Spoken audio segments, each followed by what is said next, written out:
저는 1963년도에 고등학교를 졸업했습니다. 시골에 있는 농촌에 있는 농업고등학교를 졸업했는데, 졸업하고 야간 대학에 한 1년 서울에 있는 대학에 다니다가 적응을 못 해가지고 군대에 갔어요.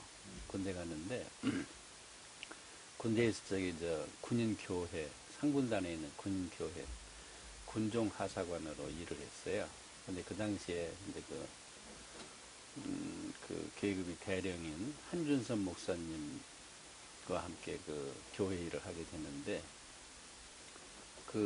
목사님의 삶을 통해서 목회를 좀 했으면 하는 그런 생각을 했습니다.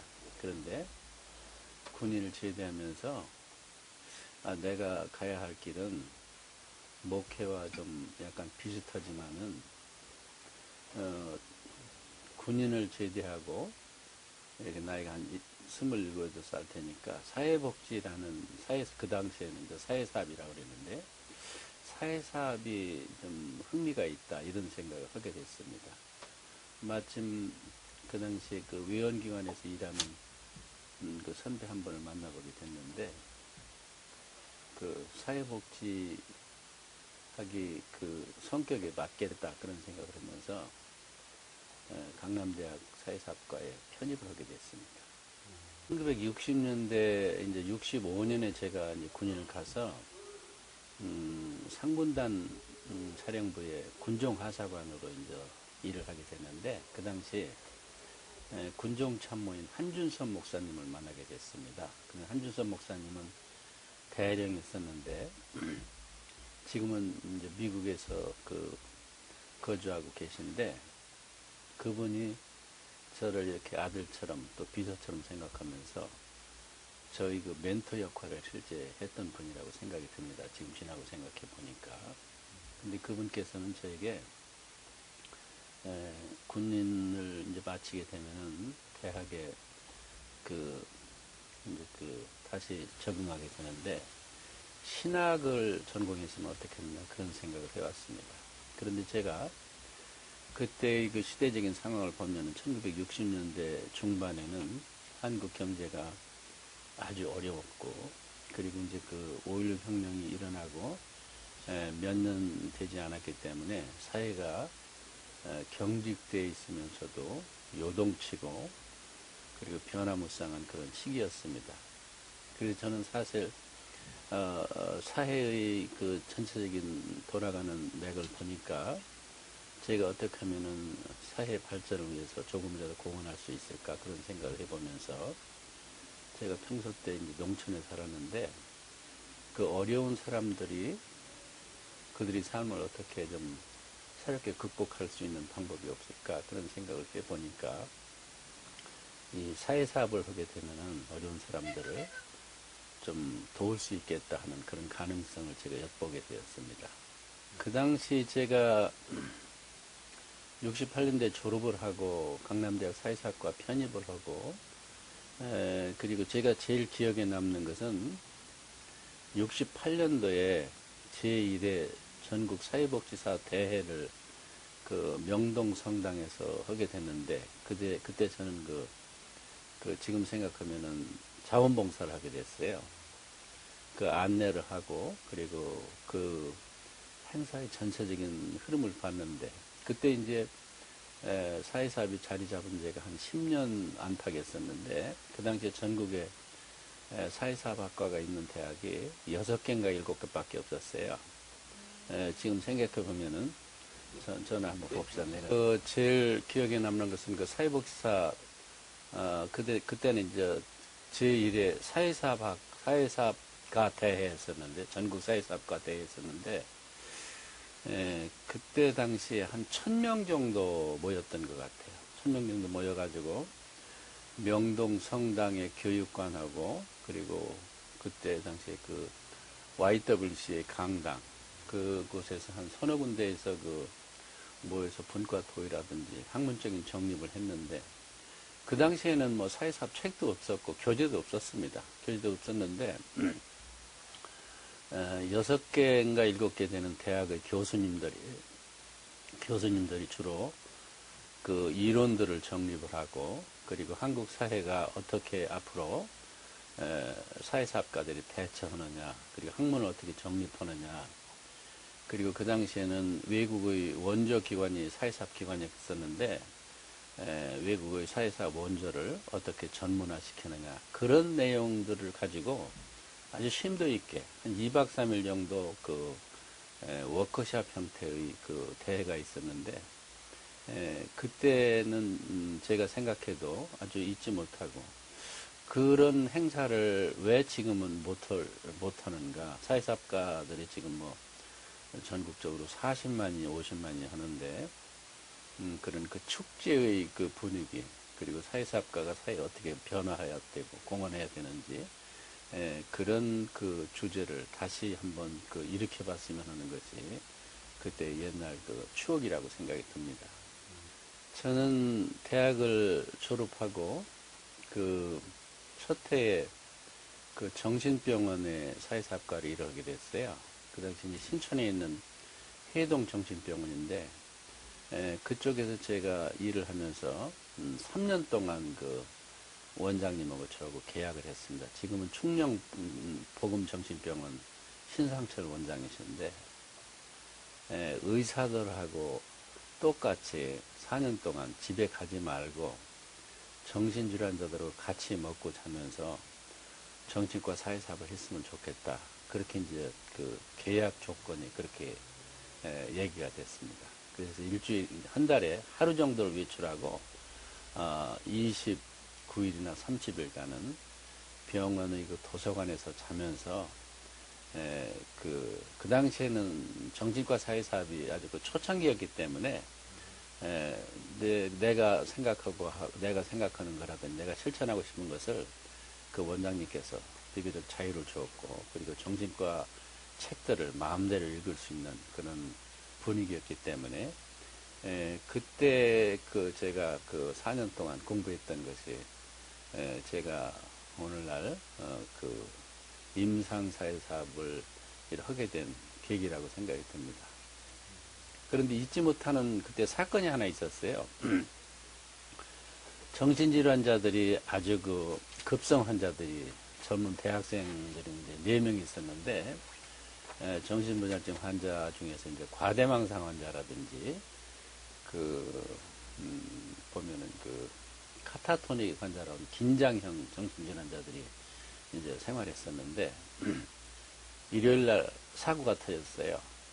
그 환자 4명이 제가 근무하는 그 도서관에서 잠깐 공부하고 싶다고 그래서 잠깐 도서관에서 나왔는데, 그 4명의 그 정신질환자들이 탈출하기 위해서, 그때는 이제 강제로 구금했기 때문에, 제 머리를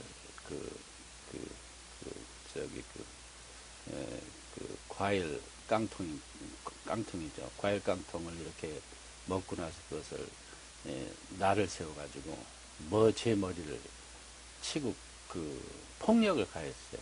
그래서 제가 그 당시에 의식을 잊어버려가지고 한 2개월 동안 병원에 치료를 받고, 그것이 계기가 돼서 나중에는 그 명동성모병원 사회사업가로 자리를 옮기게 됩니다. 그래서 이제 그 74년도로 기억이 되는데, 74년도부터 명동성모병원 사회사업가로 이제 직장을 바꾸면서 명동성모병원에서 7년간 제가 이제 사회사업 업무를 종사하게 됐어요.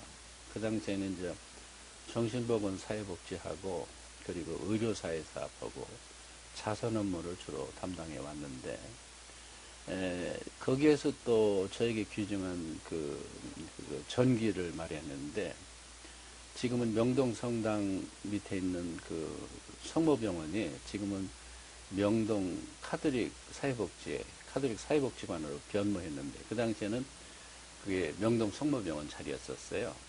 근데 그 당시에 이제 그 김수환 총장이 지금은 세상을 떠났지만은, 그분 이제 병원 이사장이고, 저는 그 자선병동의 책임을 맡게 됐어요. 그 자선병동의 책임은 뭐냐면은, 그 당시는 의료보험이 실시가 되지 않는 시기였기 때문에, 그 자선 환자들을 선정하고 그 기준을 결정하는 그 권한을 갖고, 그 당시에 정확히 기억이 나지 않습니다만 연 예산을 한 20억 정도를 제가 관리하면서 자선 환자, 무료 환자들을 치료하는 자선 진료소 업무를 담당했던 것입니다. 근데 그 당시에 이제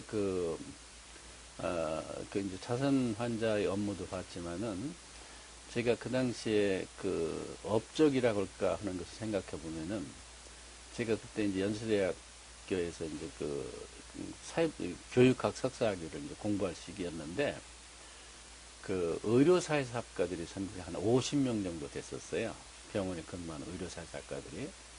그래서 77년도에 이제 500인 이상 직장에 나가는 사람들을 중심으로 의료보험법을 제정하게 됩니다. 근데 의료보험법을 제정하는데, 병원협회하고 의료사회사업가 협회하고 공동 노력으로 의료보험 사회사업 수과를 저희들이 창안을 하는 겁니다. 1977년입니다. 그게 이제 중요한 사건인데, 그래서 그 당시에 이제 그 전까지는 사회사업가는 자선적인 성격이었었는데 처음으로 돈 받는 서비스, 그러니까 그래서 휘퍼 서비스라고 했어요. 돈 받는 서비스를 이제 의료 분야에서 실시하게 되는데 정신질환자의 그 재활 분야에 그 사회사업 수가를 적용하게 되는 겁니다. 그러니까 수가 적용이 이제 4항목으로 지금 기억이 나는데 개인력 검사라든지 가정환경 조사라든지 사회조사라든지 뭐 그런 4가지 항목이었었는데 최근에 제가 정신보건 학회에 가보니까 1977년도에 저희들이 그 안을 제시했던 내용을 지금도 변경 없이 4가지 항목만 쓰고 있는 걸 보고 야, 후배들이 이면은 별로 노력한 흔적이 없다. 그 당시에 제가 카톨릭 의과대학 성모병원 사회사업 과장이었던 이덕규 과장하고 세브란스 병원 박형경 과장하고 이덕규 과장이 이제 회장했었고 박형경 과장이 부회장했었고 제가 사무국장을 했는데 병원협회하고 절충을 해서 4가지 항목을 아주 어렵게 넣는데 지금 의료보험법이 실시된 지 30년이 넘었는데도 아직 그 4항목을 벗어나지 못하고 정신보건 사회복지사의 역할을 하는 점을 보고 우리 사회가 아직까지 그 사회사업가가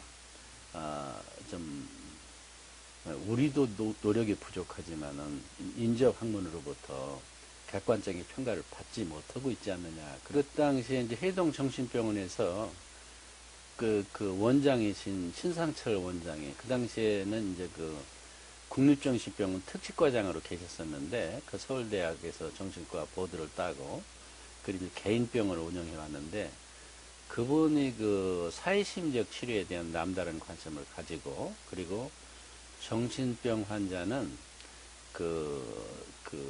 정신역학적인 것도 상당히 중요하지만은 사회 적응이 상당히 중요하다. 그래서 사회 치료가 중요하고 그리고 그것은 사회사업가의 고유 영역으로 외국에서는 하고 있기 때문에 그런 걸 이제 강조해 왔고 그리고 저도 개인적으로 젊은 시절에 내가 정신적으로 건강한 사람인가 하는 그런 회의를 몇 번 갖게 됐어요. 그래서 사회도 불안정하고 그리고 내 자신의 성격도 좀 어려움이 있는데 이런 것을 좀 공부하고 싶다 그런 생각을 했는데 정신과 세팅에서 일을 하면서 사회사업가가 자기를 통제하고 자기를 관리하고 자기 잠재적인 능력을 발견하고 그리고 자기가 정신적으로 문제가 없는지 이걸 스스로 평가하는 그런 게 매우 의미가 있다 그런 생각을 하게 됐습니다.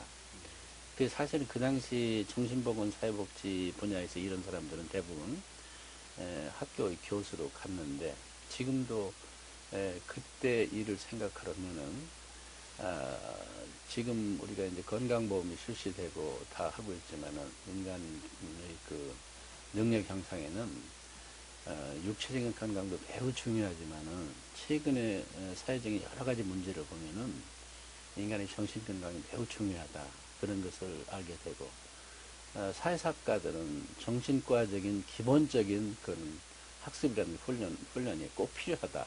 이렇게 생각이 되어집니다. 대학 때 혹시 대학 때 사회복지 공부하신 거잖아요. 그렇죠. 그러면 그때도 실습을 정신 그쪽 병원에 가서 하신 예, 거예요? 예. 그, 지금은 이제 그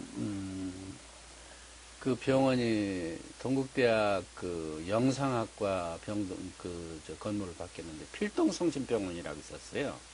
중앙대학 부설 병원이었었는데 거기서 이제 제가 정신과 실습을 하게 되면서 그때가 1970년대로 기억이 됩니다. 정신과 실습을 하면서 그것이 계기가 돼서 이제 정신과 병원에 취직을 했고 그다음에 명동 성모병원에 가서도 그 정신과에 대한 관심을 계속 가지고 있고 제가 지금도 그 정신보건에 대해서 상당히 깊이 관계를 하고 있습니다. 그래서 지금은 이제 충령보건정신병원 그 평가 교수로 일하고 있고 또 동원정신병원에서 이제 평가위원장을 한 3년 동안 해본 경험이 있습니다. 정신보건 사회사업이 이제 그 실시된 것을 그 계보를 찾는다 그러면은 누가 선이다 호다 이것은 제가 이제 그 얘기하는 것은 그 예의에 벗어나는 것 같고 1960년대 후반부터 70년대 들어오면서 몇 군데에서 정신보건 사회복지가 실천이 되어 왔는데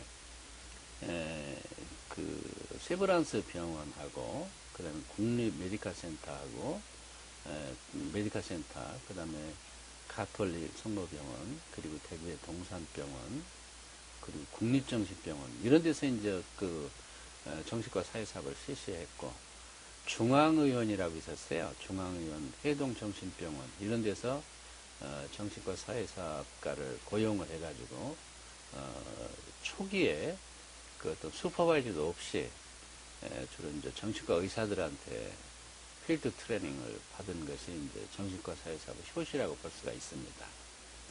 그리고 제가 이제 얼마 전에 그 전덕기 사장님의 그 정신보건 그 이야기를 연구한 그런 경험이 있는데 그분은 제가 얘기하지 않더라도 그 사회사업가로서 국립정신병원에서 한 3년의 일을 경험을 토대로 해가지고 정신보건 사회복지에 큰 업적을 남긴 것을 우리는 다 알고 그 일을 어떻게 하면은 객관적으로 잘 평가하고 그리고 후배들에게 알리느냐 하는 그런 측면에서 제가 한번 그 사람의 생애를 최근에 연구해서 책으로 만든 경험을 가지고 있습니다.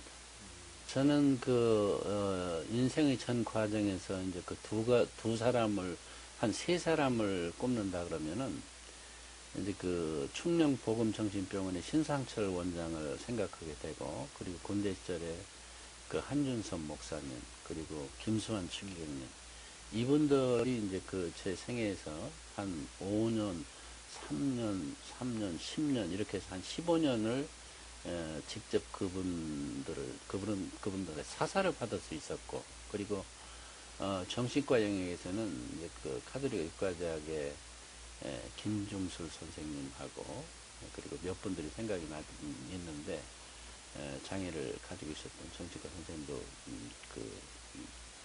생각이 나는데, 지금 이름이 잘 기억이 나질 않습니다. 그때 이제 지금 사회복지사 협회의 전신이라고 볼 수 있는 사회사학과 모임들이 이제 이렇게 한번 있었고, 그리고 제가 1974년부터 시작된 의료사회사학과 협회, 그때는 인원은 적었지만은 임상사회사업의 대표적인 활동으로 이제 일을 해왔고, 그리고 의료사회사업가들은 자부심이 그 당시에는 대단했어요.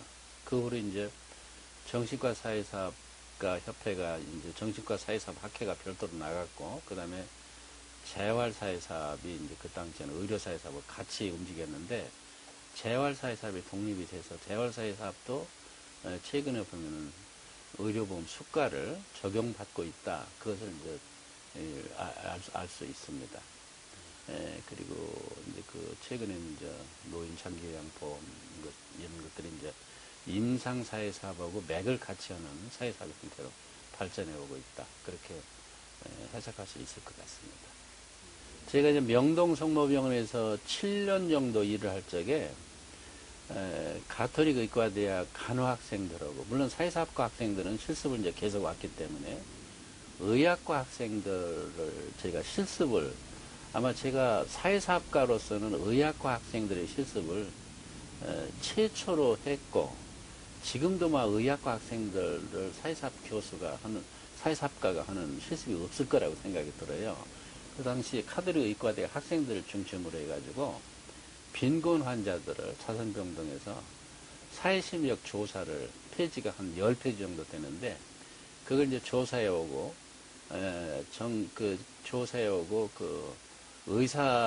사회의학 처장인 최시룡 교수하고 제가 그 평가하고 지도한 그런 경력이 제가 한 5년 정도 되는 것 같아요. 그게 이제 그 당시에는 의학과 학생들은 한 학기에 그 점수가 1점이었는데, 이제 그 점수가 7점에서 0.7점에서 1점까지 주는데, 의학과 학생들이 그 1점을 맞기 위해서 레포트를 한 10페이지 분량을 써오는데, 역시 그 의사들이 전문직이다, 그걸 생각을 했어요. 저는 그냥 그 보편적으로 사회심리적 폼을 만들어 주는데, 그 내용이 장애인 가정방을 직접 가서 장애인들이 사용하는 화장실이라든지, 그 다음에 장애인들이 먹는 음식이라든지, 그 다음에 그 부엌의 가재도구라든지, 그 다음에 침구라든지, 그 다음에 무슨 그릇이라든지, 위생 상태를 아주 디테일하게 자세하게 써오는 것을 보고, 이런 분야가 임상사회사업으로 발전시켜야 되겠다. 우리가 사회사업가들은 그냥 일반적인 생활을 조사하는데 세밀한 자연과학적인 우리 생활에 밀접한 부분을 예방의학 분야에서 연구하고 있구나, 그렇게 생각하면서 제가 그때 생각했던 것은 임상사회사업이 발전하려 그러면은 다른 전문직 수준에 올라가지 않으면은 임상사회사업은 사실 불가능하다. 최근에 그 임상교수라고 하는 사람들 보면은 사회사업의 실천 경험이 상당히 부족한 걸 볼 수가 있어요.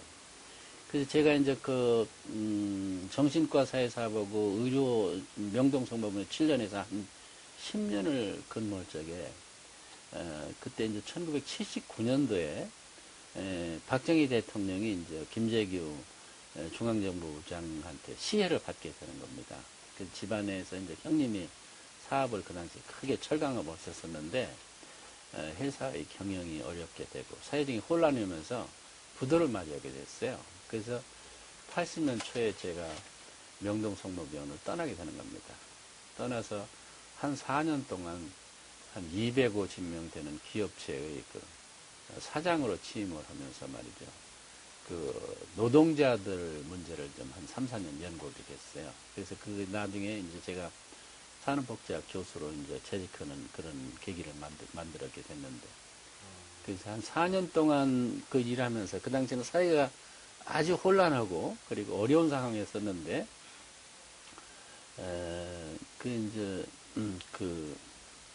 박정희 정부가 무너지고, 그 다음에 이제 5.18, 12.12 사태라든지, 5.18 광주 민주화 항쟁 운동이 일어나고, 전두환 정권이 들어서면서 사회가 상당히 긴장돼 있었는데, 그 당시 한 가지 제가 기억에 남는 80년대 이제 전두환 대통령이 정권을 잡으면서 사회복지 슬로건을 이제 국가 정책 지표로 삼게 되는 겁니다. 그래서 사회복지 국가로 발전시켜야 된다. 그리고 사회 정의를 실천해야 된다. 그런 이제 정치적인 슬로건을 세울 적에 1980년 전에는 우리나라에 7개밖에 대학이 없었어요. 사회사학과라고.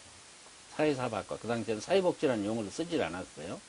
일본이나 미국의 그 사회사업 형태를 그대로 적용을 했기 때문에. 근데 80년대에 이제 전두환 대통령이 그 국가의 정책 지표를 복지국가 건설이라는 슬로건을 내걸면서 모든 대학들이 이 사회사업학과의 명칭을 개칭하고, 그리고 사회복지학과를 개설하게 되는 겁니다. 그래서 개설하면서 기하급수적으로 사회사업 교육이 이제 그 대학에서 실천하게 되는 거죠.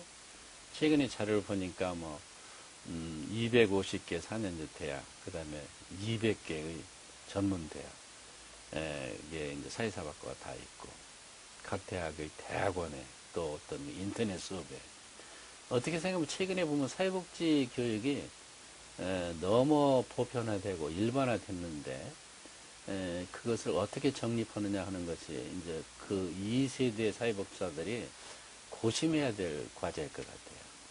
제가 이제 그 84년도까지 그 이제 한 3년간 이제 그 형님 회사를 이제 운영을 하고 이제 대표로서 일을 하다가 이제 회사가 그 250명 직원이 200명으로 줄고 150명이 줄고 50명으로 줄고 마지막 17명으로 있으면서 더 이상 회사가 존립의 가치가 없다 그래서 떠날 쯤 됐었는데 전주 한일장신대학에서 이제 그 저를 그 교수로 왔으면 좋겠다 그런 전갈이 왔어요. 그 당시 그 전라도에 있어서 호남 지역에는 사회사학과가 하나도 없었는데 이제 그 학교에서 이제 신학교에서 사회사학과를 만드는데 저를 그 청빙을 했어요. 그래서 제가 그때 모든 것을 내려놓고 그 학교 이제 교수로 가게 되는 겁니다. 그게 84년도입니다. 1984년도에. 그 84년도에 이제 교수로 부임을 했는데, 부임하자마자 서울에 있는 한국 장애인 재활협회에서 그 평소에 이제 그 장애인 기관장들하고 잘 어울렸거든요. 삼육재활원이라든지 서울에 있을 적에 이제 그 병원 하고 어울리면서 장애인 분야에서 일을 했는데, 전주에 84년도에 내려오니까 서울에 전갈이 왔어요. 서울대학 나온 박승국 재활협회 사무국장이었는데 그분이 저한테 전주에 가 있으니까 있는 동안 장애인 재활 문제를 좀 연구해 줬으면 좋겠다. 그래서 그때 이제 전북 재활협회를 창립을 했어요. 제가 창립을 하면서 전라북도의 이제 그 지역사회 중심적인 CBR이라고 하는데, 장애인 실천 모델을 이제 공부하면서 교수로 있으면서, 그때 이제 그 활동을 한 것이 기억이 납니다. 그래서 그 후로 이제, 전북 그 지방자치제가 되면서 전북, 사회복지협의회, 전북 사회복지협의회가 85년도에 이제 창립이 되면서 그때 창립 멤버로서 이제 부회장을 94년도에 전북을 떠날 때까지 부회장을 했고, 그 다음에 장애인 부모회를 또 이제 저 중심으로 장을 했어요.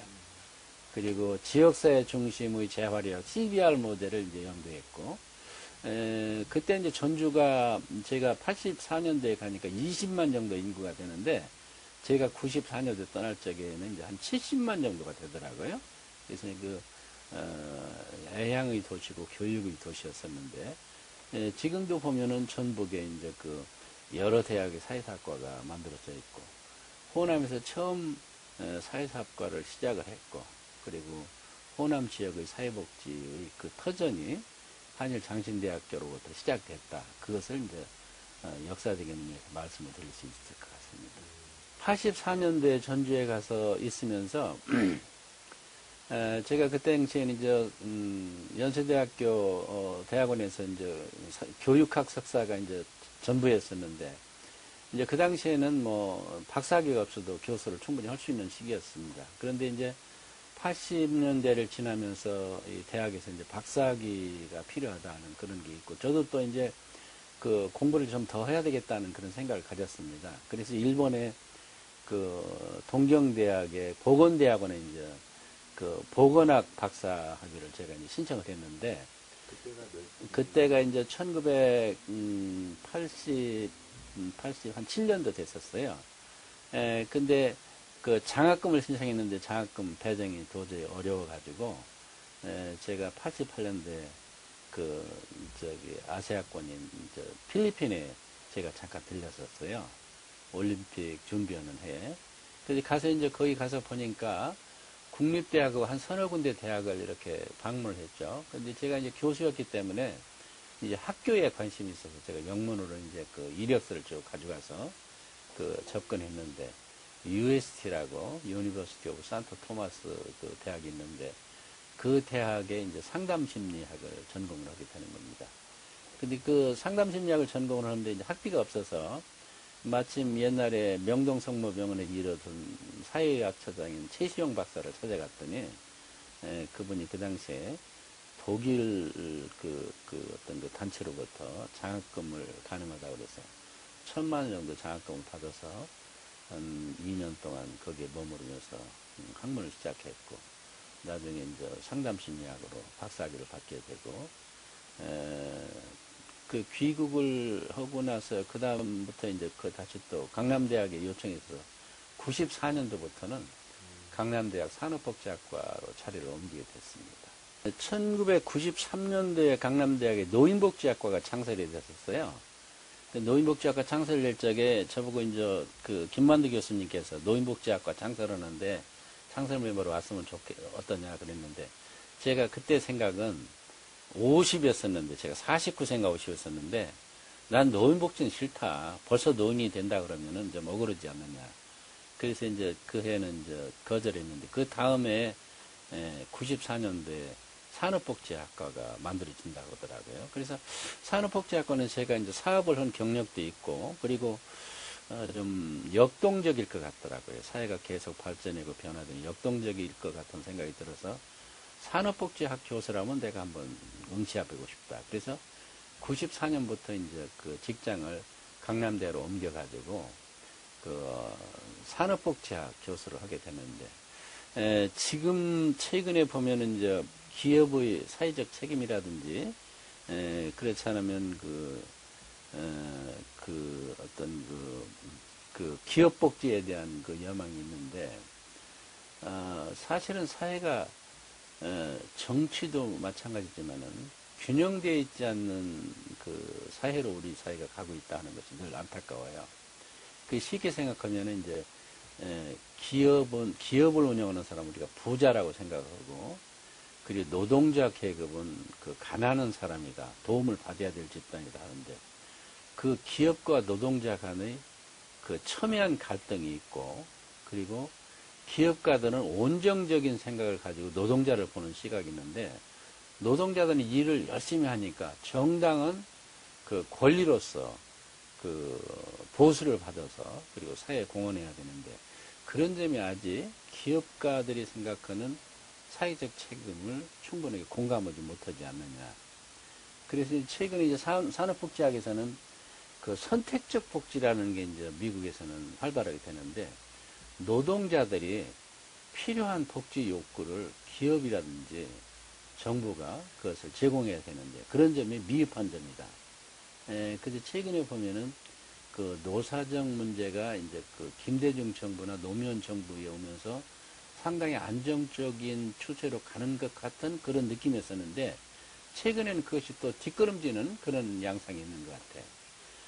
그래서 우리가 이제 기업에서 많은 복지비도 지원받고 있고, 최근에 보면은 기업가들이 자원봉사도 하고 있고, 그런데 그 기준을 어느 정도 수준까지 끌어올려야 되느냐 하는 그런 것보다는 기업가들 스스로 그 복지 마인드를 갖게 해주는 것이, 어떻게 하면 갖게 해주느냐, 그것이 이제 사회복지사의 앞으로 관건이고, 사회복지를 이제 전 궤도에 올라가면 사실은 그 자원이라는 게 늘 한계를 느끼는데, 그 자원을 어떻게 잘 그 기업으로부터 받게 되느냐 하는 것들이 이제 앞으로 산업복지 발전에 그 메카 역할을 할 수 있겠다, 그런 관점을 생각하게 되는 겁니다.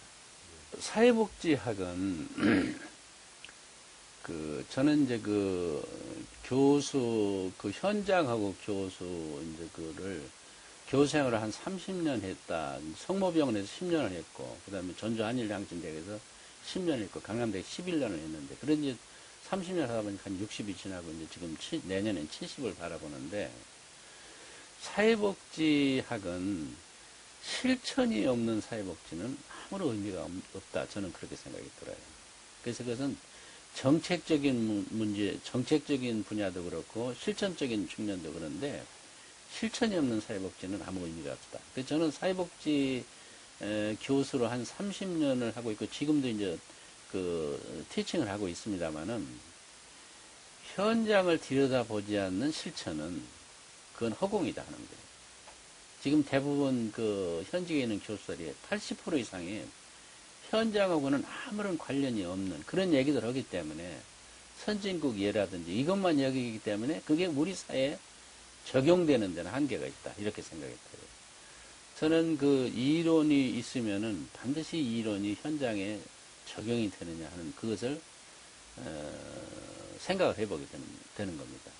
그래서 제가 이제 한 예로서 장애인 고용촉진공단에서 자문위원을, 연구자문위원을 한 18년 해봤는데, 뭐, 많은 대학 교수들이 1년, 2년을 하고서 버티지를 못하고 나가요. 그 왜 그러냐, 이렇게 보니까, 실천을 모르기 때문에, 장애인의 입장에서 보는 것보다는, 자기 입장에서 장애인을 보니까, 그 연구 결과가 재미가 없고, 연구에 흥미가 없는 거예요.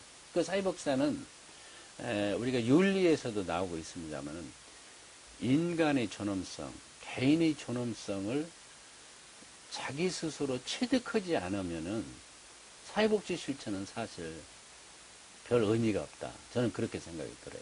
그래서 그 문제가 매우 중요하다. 그런 생각을 하게 되는 겁니다. 저는 보람을 보람 있다. 그것은 저는 아직 좀 남기고 싶어요. 그래서 제가 이제 그 직장에서 사회사업을 한 것은 이제 정신과 세팅하고 명동성모병원에서 한 7년 사회사업을 하는 거고, 그 후로는 이제 티칭을 하면서 주로 이제 자원봉사적인 사회사업을 해왔는데, 장애인 분야에서 사회사업을 하면서 느낀 것은,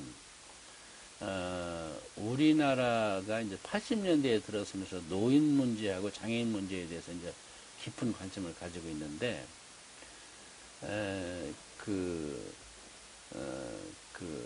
장애인들의 어떤, 불가능한 점을, 장애인들이 우리가 생각하면은, 장애인 재활 문제는 중증장애, 특히 중증장애는 전혀 불가능한 걸로 생각이 돼야 되는데, 제가 일본이라든지 유럽의 그 복지국가들을 견학을 하면서 느낀 것은, 장애인 분야를 아주 의미있게 실천하는 국가나 정부 치고 그 사회가 건강하지 않은 사회가 없다 하는 거예요.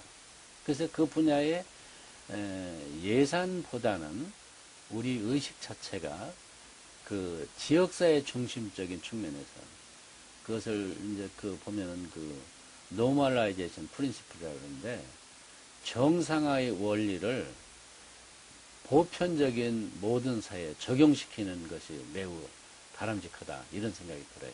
그래서 장애인 문제라든지 노인 문제라든지 요새 최근에 보는 아동학대 문제라든지 노인학대 문제라든지 가정폭력이라든지 성폭력이라든지 이런 문제를 큰 이슈로는 드러내고 있지만은 그 지역사회가 그 문제를 어떻게 함께 노력해야 될 거냐 하는 그런 노력은 매우 낮다. 수준이 낮다. 그래서 그것을 전 국민들이 복지의식이라든지 변화를 새롭게 하지 않으면은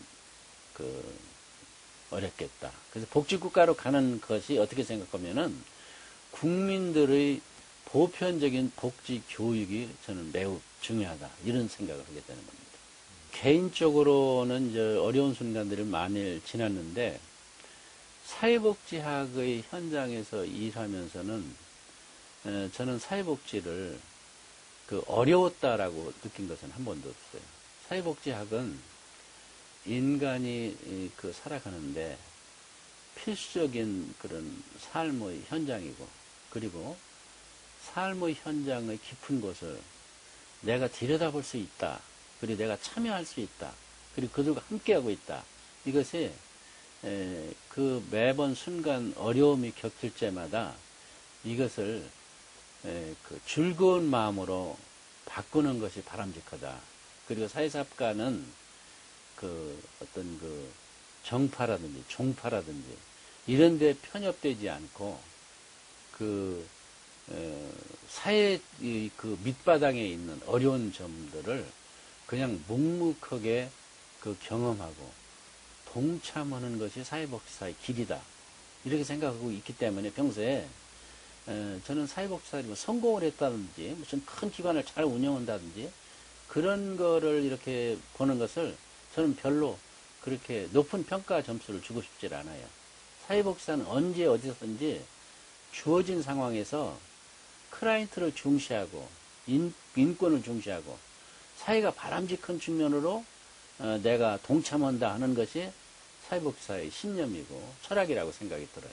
순간은 뭐 우리가 인간이 살아가는 것은 다 고통이죠. 고통이고 이제 고난을 어떻게 극복하느냐 이제 그게 중요하고 저는 이제 신앙적인 삶을 계속해서 살아가고 있기 때문에 그 고난은 필연적인 것이다. 그래서 필연적인 건데 과거에 경험했던 고난은 그냥 다 흘러갔던 것 같아요. 흘러가서 저는 사실 그 퇴직을 할 적에 이제 그 사회복지사들이 일을 하는데 좀 이것을 고통이다라고 이렇게 하지 말고 휘파람을 불면서 그 좀 이렇게 즐거운 마음으로 일을 했으면 좋겠다 하는 것이 제 이제 사회복지사의 철학이고 삶이라고 생각이 들어요. 그래서 우리가 세상은 태어나면서 이제 그 살아가는 것이 어떻게 생각하면 고난인데 고난을 어떻게 해석하느냐 그게 의미가 있는 것 같아요.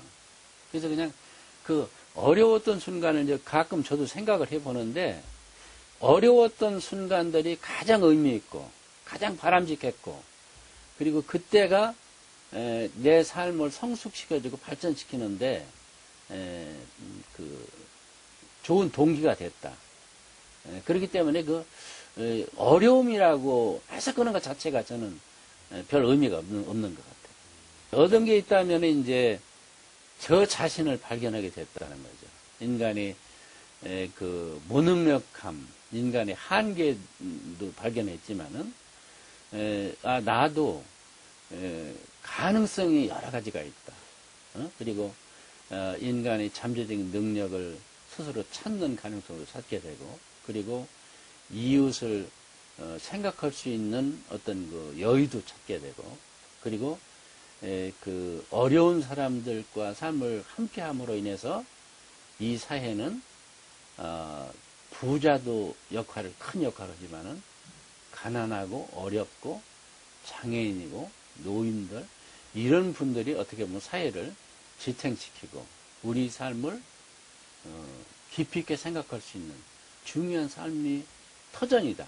그래서 우리에게 주어진 상황들은 다 귀중하고 소중하다. 그런 생각을 이제 하게 되는 겁니다.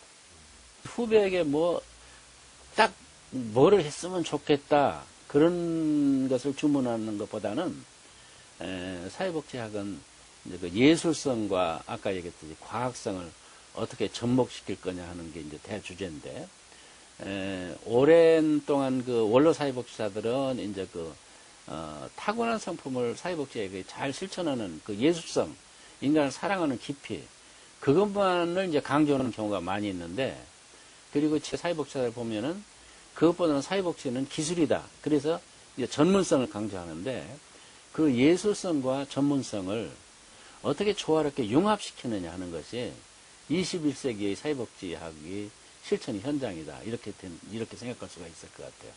그 두 개를 같이 보고서 연구했으면 좋겠다. 그게 이제 제 바람입니다. 저는 이제 사회복지학은 이렇게 한마디로 정의하고 싶은 단어가 있는데요.